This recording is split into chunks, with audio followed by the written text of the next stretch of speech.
என்ன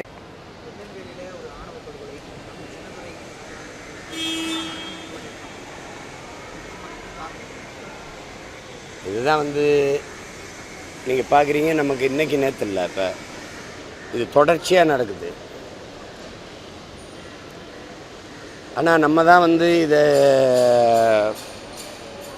சாதி ஒழிப்பு, தீண்டாமை ஒழிப்பு, சமத்துவம், சகோதரத்துவம், சமூக நீதியெல்லாம் பேசின கூட்டம் நம்ம தான். ரொம்ப இப்போ நம்ம நிலத்தில் இந்த மாதிரி அதிகமாக இந்த சாதிய உணர்ச்சி, மத உணர்ச்சி மேலோங்கி அதன் பொருட்டு மனித உயிர்கள் பலியாவதை எப்படி ஒரு அறிவார்ந்த சமூகம் சகித்துக்கிறது? பிறப்பு ஒக்கும் எல்லா உயிருக்கும்னு மறதி அந்த ஒரு இனத்தின் பிள்ளைகள் அவ எப்படி இந்த இதை சகித்துக்கிறது சொல்லுது.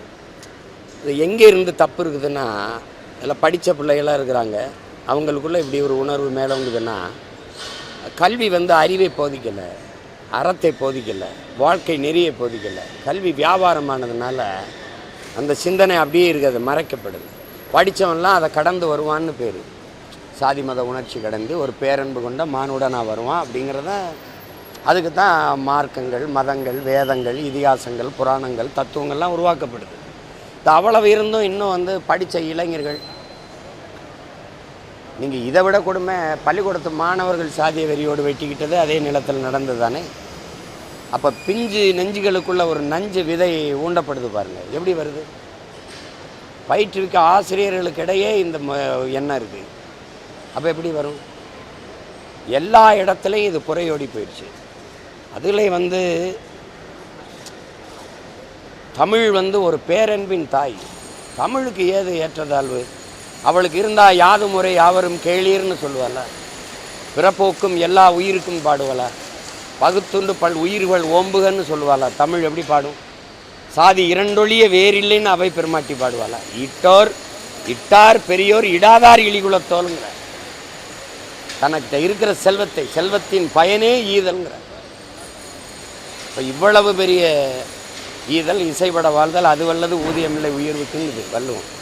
இப்போ இவ்வளவு அறம்பாடி தந்த நமது முன்னோர்கள் மொழி இனப்பற்றில்லாது ஒரே குடிகளுக்குள்ள தன்னின பகையால் அது இந்த தலைமுறை இளைஞர்களுக்குள்ள இருக்கிறது நடுக்கத்தை ஏற்படுது. நம்ம இவ்வளவு பாடுபடுறோம், நம்ம முன்னோர்கள் இவ்வளவு போராடி இருக்காங்க. எப்படி? அதுலேயும் எங்கள் தாத்தா முத்துராமலிங்கத்தவரை நீங்கள் பார்த்தீங்கன்னா, சாதிய எண்ணம் கொண்டவன் அரசியலுக்கு வந்தால் நாடு நாசமாகி விடுங்கிறப்பல, சாதிய சிந்தனை கொண்டவன் இறைவனை வழிபடவே அருகதையற்றவன்கிறப்பல, உண்கிற கை உயர்ந்தது உழைக்கிற கை தாழ்ந்ததுங்கிற எண்ணம் எவருக்கும் இருக்கக்கூடாது. இறைவனுக்கு முன்பு இருகரமும் குவித்து தான் வணங்குகிறோம். அந்த மாதிரி எல்லோரும் சமம் என்ற எண்ணம் எல்லாருக்கும் வரணுங்கிறது. அப்புறம் எந்த நமது முன்னோர்கள் சாதியை போற்றிருக்காங்கன்னு சொல்லுங்க.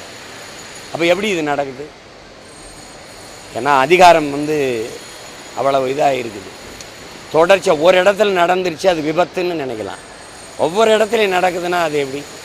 அப்போ சட்டம் இருக்குது, ஒழுங்கு இருக்கா, நடவடிக்கை இருக்கா?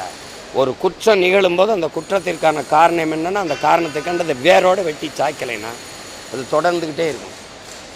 கடும் சட்டம் இயற்றப்படும். நாங்கள் என்ன சொல்கிறோம், இந்த மாதிரி சாதி பெருமை, இந்த ஆணவம் இருக்குல்ல, சாதிய பெருமை, சாதிய ஆணவம், என் சாதி பெருசுன்னு நினைக்கிற அந்த திமிர் கொலைகள் இருக்குல்ல, அந்த மாதிரி இதுக்கு கடும் சட்டம், தனி சட்டம் இயற்றி கடும் தண்டனை கொடுத்து ஒழிக்கப்படணும். அப்போ தான் அவன் விட்டுட்டு அவன் வேலையை பார்ப்பான். அது கல்வியிலிருந்து மாறணும், உளவியலை உள்ளத்திலிருந்து மாறணும். தாத்தா காமராஜர் சீருடை கொடுத்தது ஏழை பணக்காரன், உயர்ந்த சாதி தாழ்ந்த சாதிங்கிற பாகுபாடு இல்லாமல் ஒரே உடை ஒரே இருக்கை அப்படி இருக்கணும்னு. இப்போலாம் நாங்கள் படிக்கும்போது தனித்தனியாக சாதி வாரி இருக்கையில் அமர்கிறது நாங்கள் படிக்கும்போதே இருந்துச்சு. அப்புறம் அது சரியாக இல்லை. இன்றைக்கி அரசு தாழ்த்தப்பட்ட ஆதி தமிழ் குடிகள் பிள்ளைகள் தங்கி படிக்கிற விடுதிக்கு சமூக நீதி விடுதின்னு வைக்குது. செங்கலுக்கும் சிமெண்ட்டுக்கும் சாந்துக்கும் கம்பிக்கும் சமூக நீதி வச்சு என்ன பண்ண போகிற? சமூக நீதி நிலைநாட்டியிருந்தால், சமத்துவம் சகோதரத்துவம் இருந்திருந்தால் ஒன்றா உட்காந்து படிப்பான்ல, எதுக்கு தனி விடுதி? இப்போ நீ 60 வருஷமாக என்ன சாதிச்ச சொல்லு. இது கல்வி அறிவை புகட்டுகிறது. தொடக்கத்திலிருந்து அதை சரி பண்ணணும். அது சரி பண்ணுவோம் பண்ணுவோம் பண்ணுவோம்.